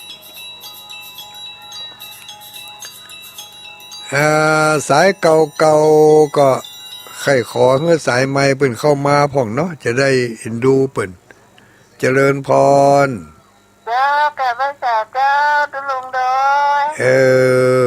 แม่ศิลาพรเจ้าแม่สเกลศิลาพรเนอะสิเตี้ยบ้านห้องหลับปูนเนอะไปต้านกันเข้าแล้วกะเจ้าตามแต่เจ้านะเจ้าต้านกี่ขันกี่ก๊กชิปไก่ปุ้นเอาใส่ที่เดียวเขียนใส่จะแรงใส่เงาเป็นศอกปุ้นเจ้าดีละดีละต้นลำดับไปหาพระเจ้าอ่านประกาศนะกะเจ้าโอ้เอาคนหนึ่งยังคนหนึ่งต้องเอาจนค่อยกับตุลุงแม่นแล้วเจ้าเขาได้กินข้าวมอยเพิ่นก็ได้กินข้าวมอยเจ้านั่นกะเนาะเจ้าพุทธังเปโลอนุโมทนาชัดเจนดีเด้อข้าวที่เป็นแท้นะเจ้าสาธุสาธุเจ้า0932722499ถ้าไผแบ่งปันให้คนใหม่นะจะได้บุญนักขนาดนี้ คนใหม่เพิ่นโทรมาเพิ่นจะได้ดีอกดีใจเนาะแบ่งให้คนใหม่พงเนอเจริญพรเจริญพรเจ้าลุงน้อยลูกตังใดมาจากบ้านแพทย์เหนือเจ้าวันนี้เจ้าบ้านแพทย์เหนือบ้านแพทย์เหนืออำเภอวังเหนือวัดลำปางเจ้ากำลังโทรมาก้านี่เจ้าโทรเป็นสิบเดือนนี้สาหัสติดเนี่ยเจ้าจะว่าติดครั้งแรกเลยกะเจ้าครั้งแรกเลยเจ้าโอ้ดีเนาะโทรทุกครั้งถึงบัดตันเพิ่นเลยเจ้าถึงบัดตันเพิ่นแต่เป็นหยังบุญมีมาตายเขาควายลังว่องกำลังปะกันสักวันเนาะไปต้านขันเข้านักก็แต่เจ้าต้านขันเข้านักก็ถามเจ้าต้านเจ้าเอาเปาะกันฮะนะก็มาได้แบ่งเป็นปุ่นก็ได้แบ่งเจ้าก็เดี๋ยวเจ้าตัวจ้ะก็เดี๋ยวก็ได้เจ้าไม่ใช่ก็เดี๋ยวเจ้าดีละจะได้ปั่นป้อนหลายเต๋อเนาะอนุโมทนาเนอสาธุรับดีฝันดีโอ้สายใหม่สดเข้ามาละสายเก่าแบ่งเวลาให้สายใหม่เพิ่นจะได้ดีอกดีใจสาธุเจริญพรทำไมปิดไปเลยเข้ามาใหม่เนอะไปกดเสร็จติมันดักเห็นนี่เจริญพรเจ้าไหว้สาเจ้าทุลุงเจ้าไหว้สาลูกไหนมาแม่ปานีลูกปางมาเจ้าแม่ปานีมกะเจ้าแม่ละเจ้าวันนี้ไปตั้งขันเข้าก็เจ้าตั้งมันเข้านะมีอย่างแต่เจ้าวันนี้เป็นหม้อเนาะเนี่ยเป็นหม้อ อันนี้เป็นน้องลูกหลานเศร้าพ่อแม่ญาติโหโหนติกาทานด้วยกันมากินด้วยกันนี่เลย เจ้าถ้าเขามาแบ่งเป็นฟอกเป็นแป้งนะจำพ่อนี่แบ่งเป็นฟอกเป็นแป้งมันเพื่อมากินมันก็เปิดได้กินนะค่ะสุลุงน่ะกะเอาไปทานเป็นหม้อมันไป8 ถ้วยเปื้อนถ้วยหมดละเจ้าจำคนไหนหนออันเอาไปทานหม้อเดียวกันคนหนึ่งได้บุญคนหนึ่งได้บุญคนได้คนสี่คนตังจบนี่เนาะการกินการต้านไปต้านใจก็เรื่องแพงมันแยกะกะผู้กำจุดเลยเนาะเขามาเข้าถึงอันนี้เขามาฟังถึงอันนี้มันเอาความรู้สึกไปจับเอาความถูกต้องหรือเนาะเจ้าบางทีก็เอาความรู้สึกเนาะลุงยังมาเต้าเขาต้านมาเต้าเขาก็ตั้งต้านเป็นแกนนะต้านจับปะโลดเขาก็ตั้งต้านเป็นแกนต้านโอเขาก็ตั้งต้านเป็นแกนอย่างใจประทกันฮะเนาะเนี่ยเดี๋ยวว่าโอ้พาเป็นกีบไหมอย่างอันนั้นมีแล้วสมัยตะก้อนนะมาเจ้ามาเข้าถึงอันมาเจ้าวันมาฟังธรรมะธรรมโมอย่างนี้นะเจ้าจะได้แปลงอย่างแล้วมันเปิดได้กินมันเปิดได้กินเนาะเจ้าแล้วแร่หมดเนาะแล้วเพื่อไปถึงเปิดได้มันเปิดได้กินอนุโมทนาเน้อกราบไหว้สาเนี่ยหลวงเจ้าสาธุ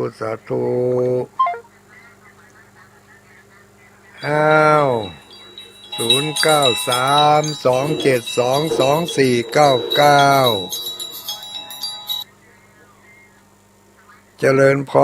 รเจ้าตุลุงว่าได้เป็นที่การอยู่แล้วเนอะตุลุงไผมีแก้วพยาสูงมันจะได้ไปพิการก้าวขาหักแข่งหักเป็นเต่าอย่างได้ปลำเหลือปีญอปีแย่ก้าวมันต้องข้างแข่งขาตบยังน้ำคุณไปฟังนะคะพอฟังมาตะวันเจ้าเต่ามาได้เต่าวันอีสานได้ดามเล็กก็โอ้อันพาหมดแล้วพา3 ปีกันนะบนมาบนขอบแข่งกันกัดบนหัวเขาโอ้จะได้กับบุญกรรมบุญจูอยู่เนอที่มาเสี่ยงชีวิตไปเหี่ยเมื่อเต่านั่นก็นับว่าบุญกรรมบุญจูนักแกก็เป็นเอาหัวฟาดเตียงก็หนีไปละทีแล้วเติมไปนี่นะจุลุงด้อยมันตันในหัวเนาะในหัวอันนี้มันไปตั้งข้าง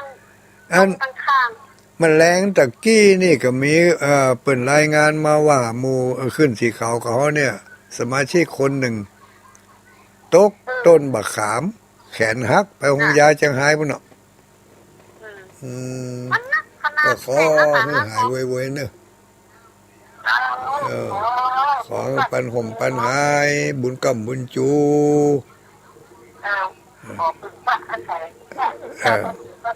พระพุทธพระธรรมพระสงฆ์พลังแห่งบุญก็จะช่วยกำจูให้มีจิตใจเบิกบานอยู่มันป่วยมันถึงเวลาที่เขาจะมาทวงคืนน่ะไส้นี่เขาไปใจกรรมเก่าเนาะใจกรรมเก่าเขาเป็นยังเขามาลูกเป็นยังเรื่องของเขาก็ตั้งหน้าตั้งตาทำต่อไปเนอะเจ้านอนไปทุกวันสาธุแต่อนุโมทนาเนอะกำลังใจช่วยเนอะสาธุหายไว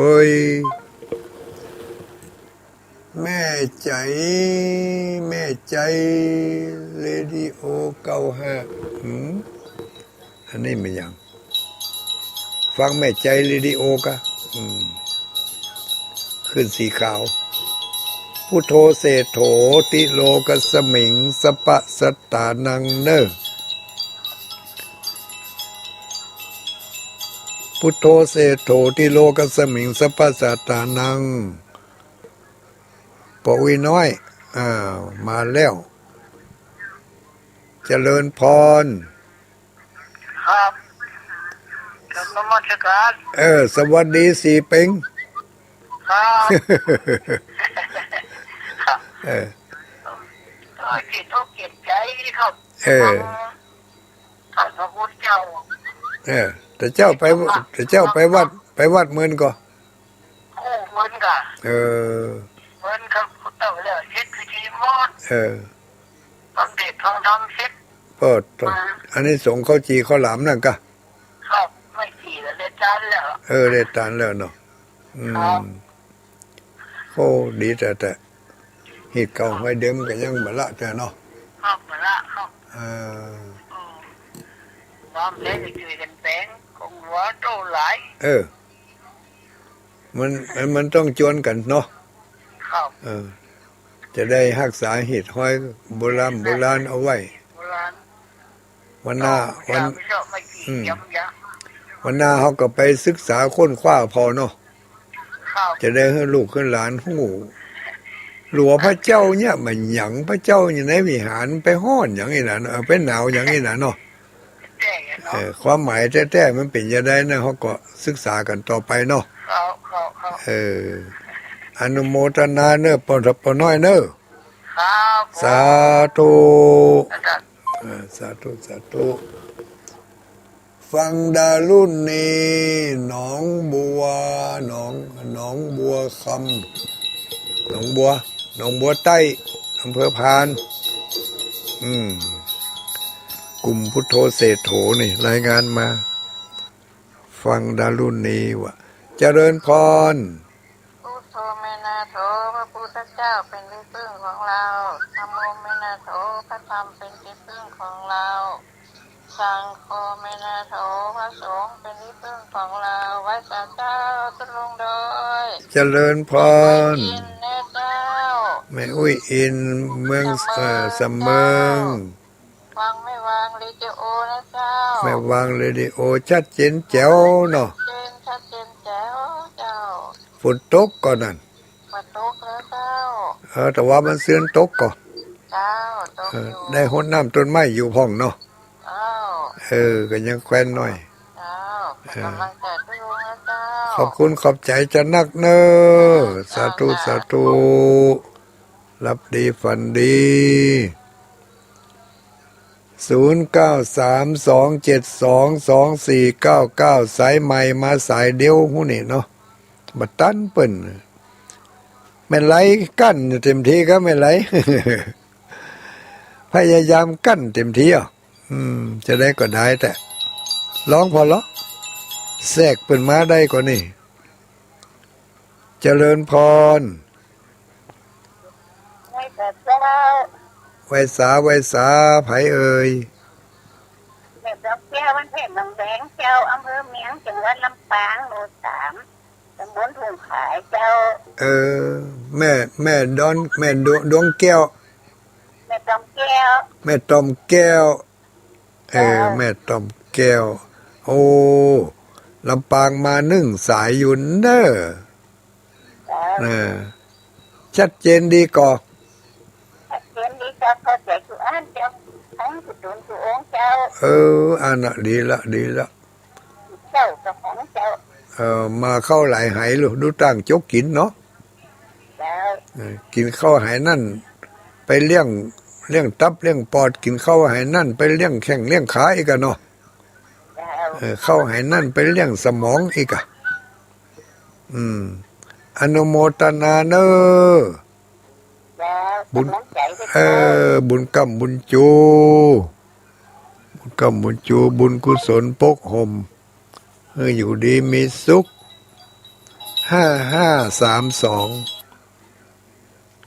เจริญพรพระวิตาเจ้าตุลุงร้อยพุทโธเศรษโถติโลกัสสมิงสัปปะสัตตานังอัลโลแฟนพันธุ์แท้กำลังโทรมาครั้งแรกก็พุทธนะโสนะโมพุทธายะของลุงร้อยถึงนั่นนี่นะโทรไปหลายครั้งแล้วเจ้าคืนแม่วันเสาร์กระโทรเจ้า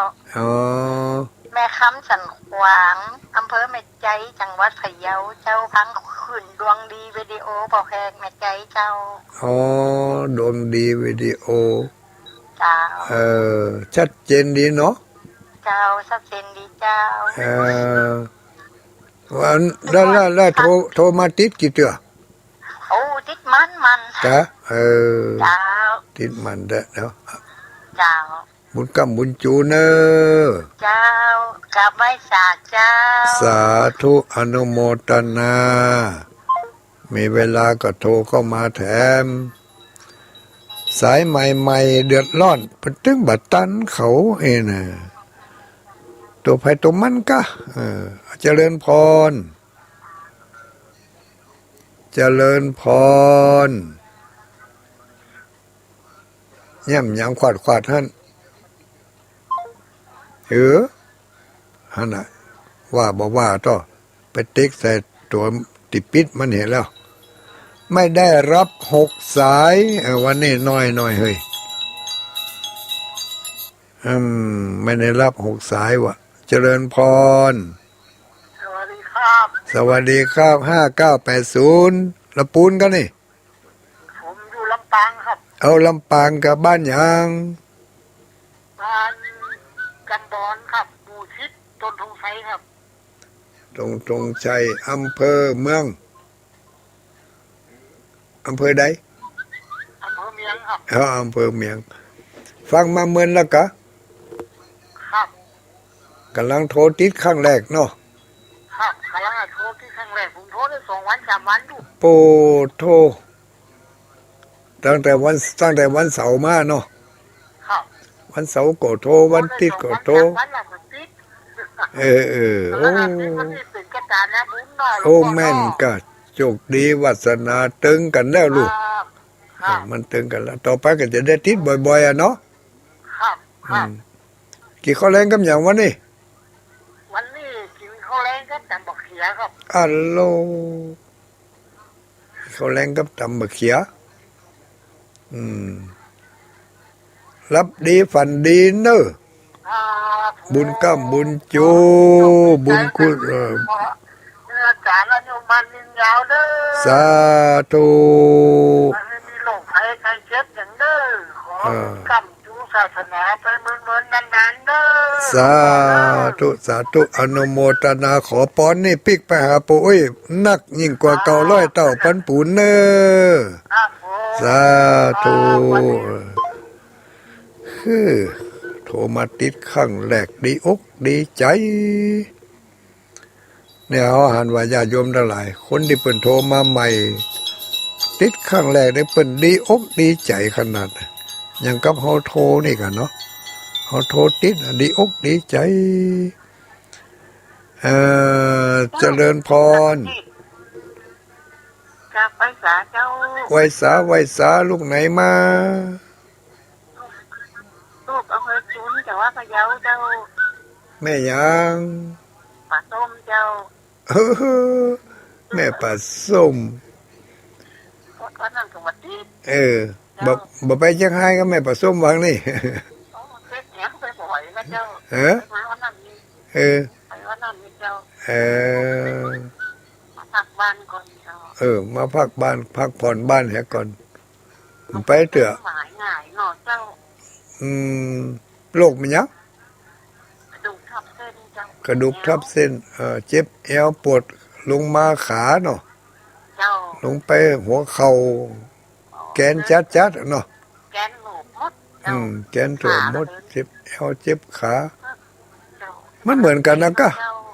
นักใครเหมือนกันนักใครกูค้นอ่ะมันถอนขนาดเจ้าอันมันเป็นยังเจ้ากำลังใจสักวันมันก็หายอ่ะ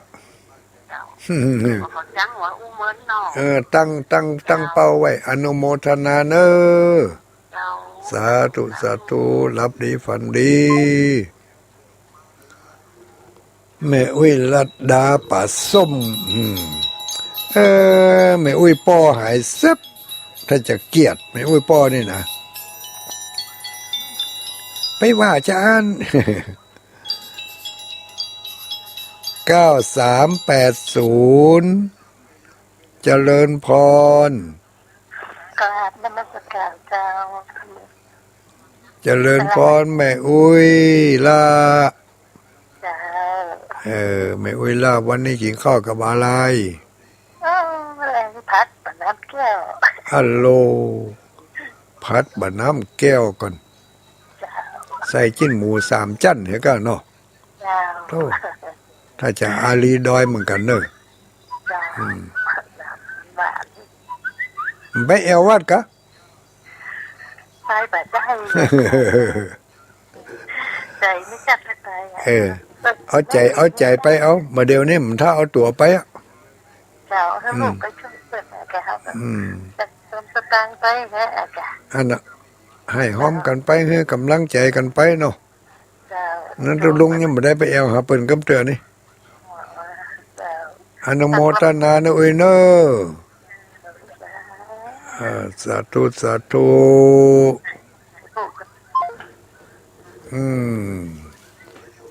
สายต่อไปคนเล็กคนน้อย4740เจริญพรไว้จ้าครับหลวงตาอัลโลมาเมื่อใดนี่ก็ไว้ไว้มาก่อนนี่ค่ะใช่ว่าอัลโลคงยามาเมื่อใดมาวันที่13นะครับไปเหมือนกะไปวันที่10แล้วปีวันที่13เดี๋ยวนี้ปกติอ่ะครับปกติก็ลำพูหมอนัดหมอป้าแห่งกรรมนี่ค่ะผู้จะได้เข้าไปอยู่จังหายบ่เนาะครับบ่ก็เป็นยังหมอได้เหมือนไปเช็คไปตรวจพอไปฟังผลบางสิ่งบางอย่างอะกะครับมันผิดปกติมันก็จะได้แก้ไขถ้ามันผิดปกติก็เอาตามนี้เลยป้าอุ้ยอีกเนาะปีกบ้านได้เนาะปีกบ้านได้กับนี่ไปมาหำเนออีกอนุโมทนาเนอสาธุสาธุขอบคุณขอบใจตรงแล้วเนอป้าอุ้ยแม่อุ้ยทั้งหลายเจริญพรไหวสายไม้นี่เด้อ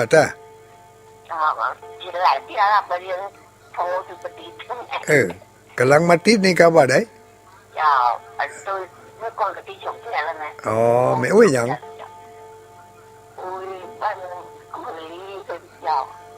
อยู่เมืองลีอยู่เมืองลีอุ้ยหลงเนาะอุ้ยหลงอยู่เมืองลีชัดเจนดีเนาะเจ้าไปวัดก่อน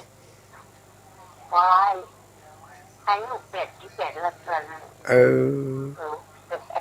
ย่างไปก็ว่าปั่นรถไปเอาไปเจ้าไปมันใกล้วัดยังแค่น้อยเนาะได้เปรียบเขาน้อยใกล้วัดไม่เจ้าเอาไม่เจ้าอีกเอาไม่เต้าซอกเต้าไปเนาะมันไม่ค่อยปล่อยอนุโมทนาแต่80ปลายแล้วนี่เนาะนี่กำลังวังชาอยู่ด้วยบุญนะเนอะทำบุญต่อยอดบุญไปติ๊กเนาะอนุโมทนาสุขภาพร่างกายสมบูรณ์แข็งแรงเนอะ0866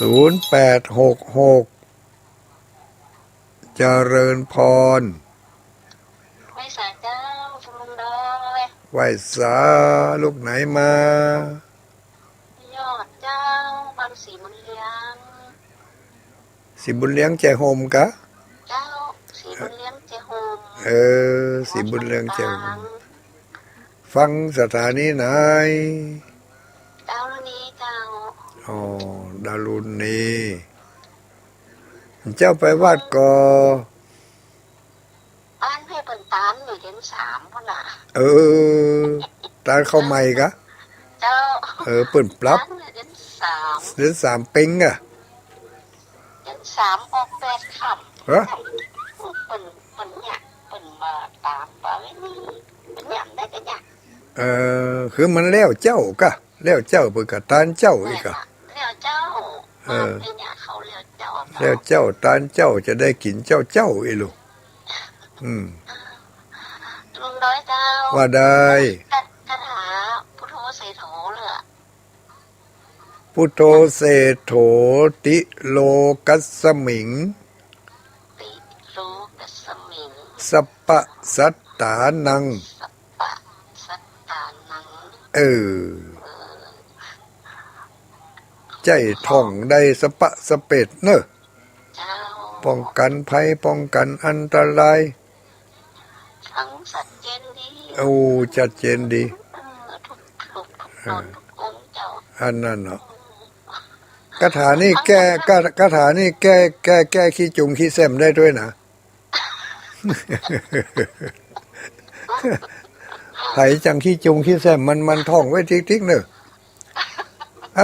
พร้อมกันนี้ถือโอกาสลาญาติโยมทั้งหลายไว้เพียงเท่านี้ก่อนเนอะ ไว้สาเจ้า ไหว้สาโชคดีปีใหม่ 2565 บุญกุศลใดกระทำบำเพ็ญมาขอบุญกุศลนั่นปกปักรักษา ขอภารกิจของสถานีทุกที่ทุกคลื่นทุกความที่จงมีความเจริญรุ่งรุดหน้าก้าวหน้าไปเลยเนอะจัตตารโอธรรมาวัฏันติอายุวันโนสุขังปะลัง